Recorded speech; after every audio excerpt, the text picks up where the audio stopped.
بسم اللہ الرحمن الرحیم۔ السلام علیکم۔ رب اشرح لی صدری ویسر لی امری واحلل عقدۃ من لسانی یفقہوا قولی رب زدنی علما رب زدنی علما رب زدنی علما۔ شکر گزار ہوں میں مصطفی اسٹوڈنٹس موومنٹ کا جنہوں نے مجھے یہاں پر دعوت خطاب دی، خاص طور پر جناب رضی طاہر صاحب کا اور رضوان بشیر صاحب کا، جن کے توسط سے میں یہاں تک پہنچ سکا۔ میری خواہش بھی ہے اور میری کاوش بھی ہے کہ بالعموم ہر پاکستانی کو اور بالخصوص نوجوان نسل کو دو غیر معمولی وجود یعنی قائد اور اقبال اور ایک غیر معمولی تخلیق یعنی پاکستان کے بارے میں پتہ ہو۔ چونکہ میرے نام کا حصہ ہے پاکستان، جب جینیس آف پاکستان کہا جاتا ہے تو میں رب کائنات کا شکر ادا کرتا ہوں کہ پاکستان میرے نام کا بھی حصہ ہے، میری ذات کا بھی حصہ ہے اور میرے وجود کا بھی حصہ ہے۔ پاکستان میرا عشق ہے، یہ میری لیلا ہے اور میں اس کا مجنوں ہوں اور میں ہر وقت اس کے ساتھ رومانس میں رہتا ہوں۔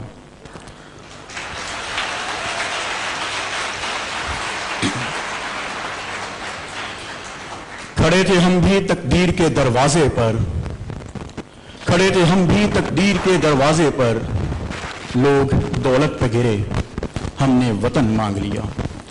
عزیزان من، پاکستان کوئی معمولی تخلیق نہیں ہے۔ قدرت کے اشاروں کو سمجھنے کی کوشش کیجیے۔ اللہ پاک کے ہم پر بے شمار احسانات ہیں، جس میں سے دو احسان عظیم ہیں۔ اس میں سے ایک یہ کہ اس نے بغیر کسی محنت، بغیر کسی حجت، بغیر کسی خوبی کے ہمیں نبی پاک صلی اللہ تعالی علیہ وآلہ وسلم کا امتی بنا دیا، اور دوسرا عظیم احسان یہ کہ اس نے ہمیں سرزمین پاکستان میں پیدا کر دیا۔ ممکن ہے میری دوسری بات سے کوئی ہرزہ سرا یا کوئی یاوا گو اختلاف بھی رکھتا ہو کہ پاکستان میں پیدا ہونا ایک احسان کیسے ہو سکتا ہے۔ یہاں تو بہت ساری پریشانیاں ہیں، امن و امان کا مسئلہ ہے، بھوک ہے، ننگ ہے، یہاں پر بے روزگاری ہے۔ اس کی خاطر سب دکھ جھیلیں، گھر تو آخر اپنا ہے۔ آپ اس بات کو ذرا سمجھنے کی کوشش کیجیے، تاریخ کا مطالعہ کیجیے کہ دنیا کی تاریخ میں محض دو ریاستیں ایسی ہیں جو نظریے کی بنیاد پر بنی ہیں، مدینہ اول اور مدینہ ثانی پاکستان۔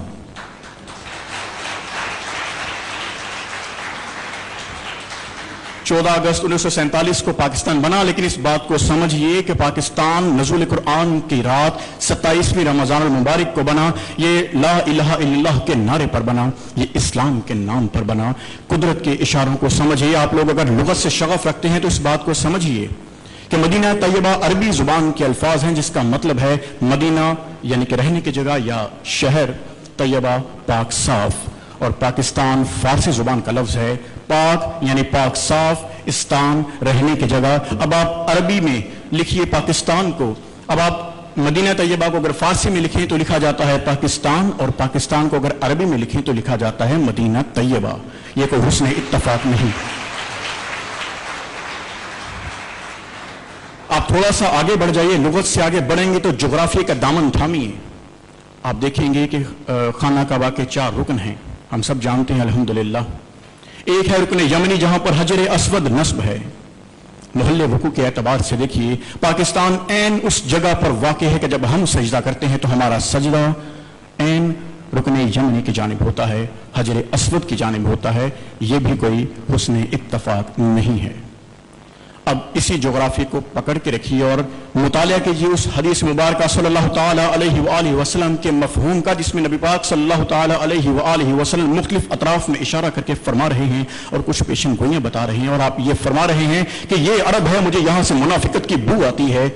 وہ اشارہ جو پاکستان کی جانب تھا، جو اس ہند کی جانب تھا، اس میں کیا فرمایا؟ مجھے یہاں سے خوشبو آتی ہے۔ اور ایک جگہ فرمایا یا لکھا گیا کہ مجھے یہاں سے ٹھنڈی ہوائیں آتی ہیں۔ آج موجودہ جغرافی کی طرف آ جائیے۔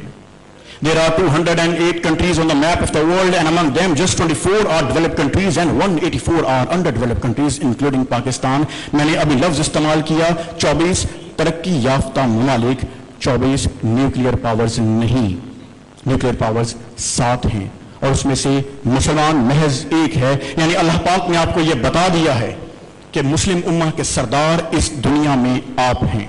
یہی وجہ ہے کہ جب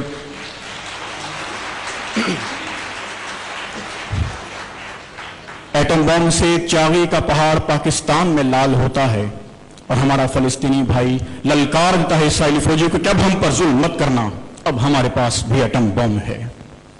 اللہ پاک نے آپ کو یہ بتا دیا کہ آپ لوگ مسلم امہ کی لیڈرشپ کے لیے یہاں پر آئے ہیں، تھوڑا سا مزید آگے بڑھ جائیے۔ چونکہ آپ لوگ شیخ الاسلام کی صحبت میں رہتے ہیں، مجھے یقین ہے کہ بہت سارے دوستوں کو اس بات کا علم ہوگا، جن کو نہیں معلوم ان کی دلچسپی کے لیے بتا دوں۔ غزوہ ہند کے متعلق احادیث کا مطالعہ کیجیے، اس کے ساتھ رکھیے جغرافیہ اور مدد لیجیے تاریخ سے۔ آپ یہ سمجھ پائیں گے کہ غزوہ ہند جس جگہ پر واقع ہونا ہے، اور غزوہ اس جنگ کو کہتے ہیں جس میں نبی پاک صلی اللہ تعالی علیہ وآلہ وسلم بنفس نفیس شرکت فرماتے ہیں، تو آپ سمجھ جائیں گے کہ پاکستان، ہند کا کچھ علاقہ اور افغانستان، یہی وہ جگہ ہے جہاں پر غزوہ ہند ہونی ہے۔ یہی وجہ ہے کہ اتحاد ثلاثہ، یعنی کہ ہندوستان تھرو را، اسرائیل تھرو موساد اور امریکہ تھرو CIA پاکستان کو ختم کرنے پر تلے ہیں، لیکن ان کا یہ خواب انشاءاللہ کبھی شرمندہ تعبیر نہ ہوگا۔ یہ ملک لا الہ الا اللہ کے نام پر بنا ہے، یہ کبھی ختم نہیں ہوگا۔ جب آپ اس بات کو سمجھ جائیں گے تو آج شام جا کر قرآن مجید فرقان حمید کا 27واں پارہ کھولیے اور سورہ الرحمن کا ترجمہ پڑھیے۔ جتنے باغات، جتنے میوہ جات، الغز جن نعمات کا ذکر ہے، پاکستان سورہ الرحمن کی تفسیر ہے۔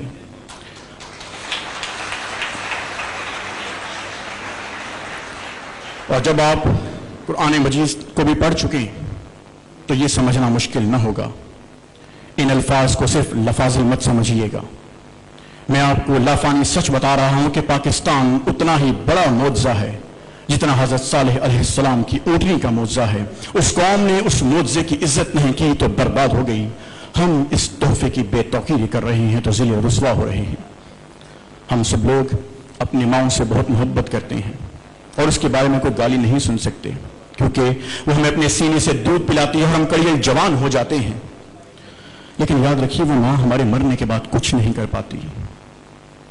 یہ دھرتی بھی ماں ہے، یہ ساری زندگی آپ کو اپنے سینے سے اناج کھلاتی ہے، اور یہ وہ ماں ہے جو مرنے کے بعد بھی آپ کا دامن نہیں چھوڑتی، اپنی آغوش میں 2 گز جگہ بھی دے دیتی ہے۔ بے عزت کر دیا ہے اس ماں کو کچھ لوگوں نے، اس کی عزت کیجیے اور اس کی عزت کروائیے۔ وہ کیسے ممکن ہے؟ بے ضمیر لوگ یہ کہا کرتے ہیں کہ پاکستان نے ہمیں کیا دیا، باضمیر و غیور لوگ یہ کہا کرتے ہیں کہ ہم نے پاکستان کو کیا دیا۔ میں بڑے ادب کے ساتھ ایک قدم آگے بڑھنا چاہتا ہوں۔ ہم لوگ پاکستان کو دے کیا سکتے ہیں؟ محض ایک چیز۔ اگر عملی طور پر ہم پاکستان کے لیے کچھ نہیں کر سکتے تو وہ نوجوان یا مرد حضرات چونکہ ان کے ذمے اپنے خاندان کی کفالت ہو گیا اندر جا کر، یا آگے جو موجود ہیں، تو آپ لوگ اپنے اپنے شعبوں میں ایماندار ہو کر یہ یقین کر لیجئے کہ دنیا سے ایک بے ایمان کم ہو گیا، اور وہ بہنیں جو آنے والے وقت میں ماں ہوں گی، آپ اس قوم پر ایک احسان کر سکتی ہیں۔ اس قوم کو ایک اچھی نسل دے جائیے۔ اس قوم کو اس کی ضرورت ہے، اس ملک کو اس کی ضرورت ہے۔ یاد رکھیے، پاکستان میں ہر وہ شخص بے سکون رہے گا جسے اسلام یا پاکستان سے ذرا سی بھی نفرت ہوگی۔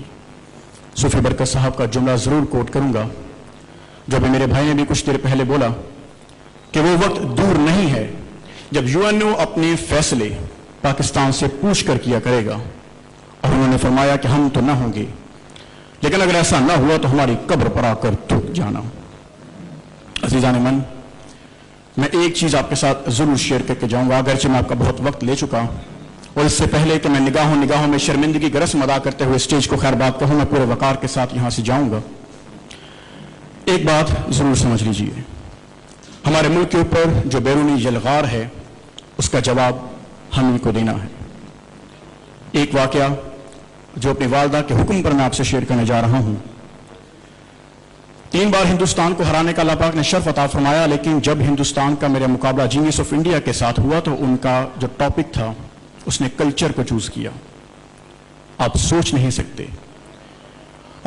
سکتے کہ 7 منٹ کی اس تقریر میں پاکستان کے خلاف کتنا زہر اگلا گیا، اور یہ کہا گیا کہ یہ قوم تو ٹیررسٹ ہے، یہ قوم تو کلچر ہی ایسا ہے، بہت کچھ کہنے کے بعد اپنی اسپیچ کو, اپنی تقریر کو اس نے سم اپ اس طرح کیا جو آخری جملہ بولا کہ کسی قوم کو تباہ کرنا ہو تو اسے ان کا لٹریچر چھین لو, and we have done it.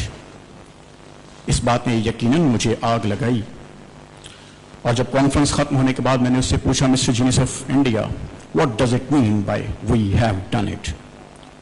تو اس نے انتہائی طنزیہ لہجے میں کہا, اس بات کو آج کم و بیش 7 برس گزر چکے ہیں, لیکن اس کی تکلیف میں آج بھی شدت سے محسوس کرتا ہوں.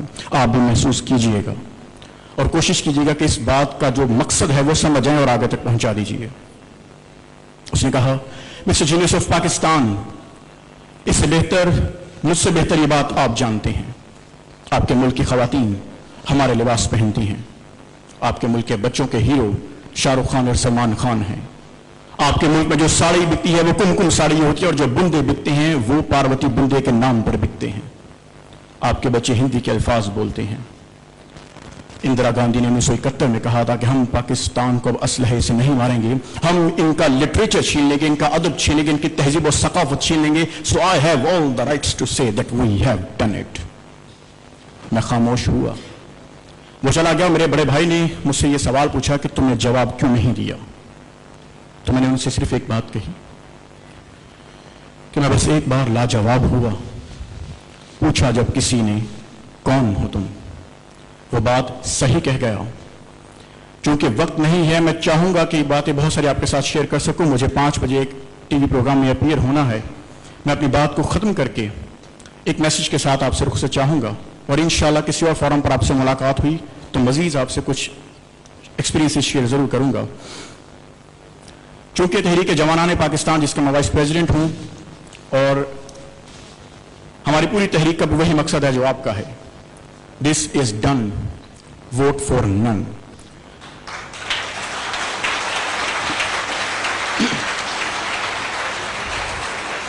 جب تک نظام تبدیل نہیں ہوگا, چہروں کی تبدیلی سے نظام نہیں بدلا کرتے.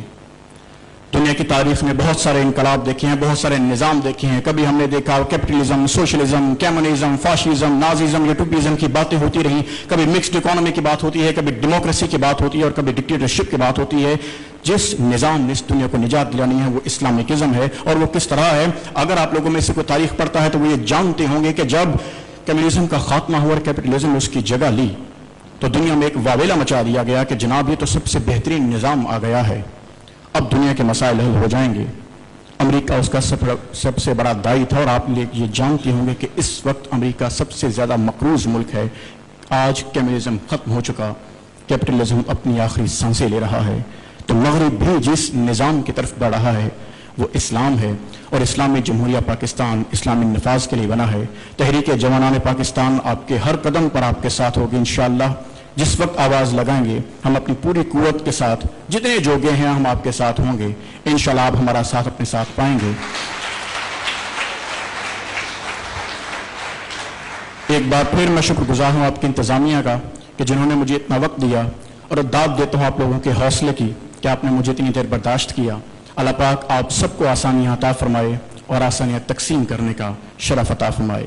قائد و اقبال زندہ باد, پاکستان پائندہ باد.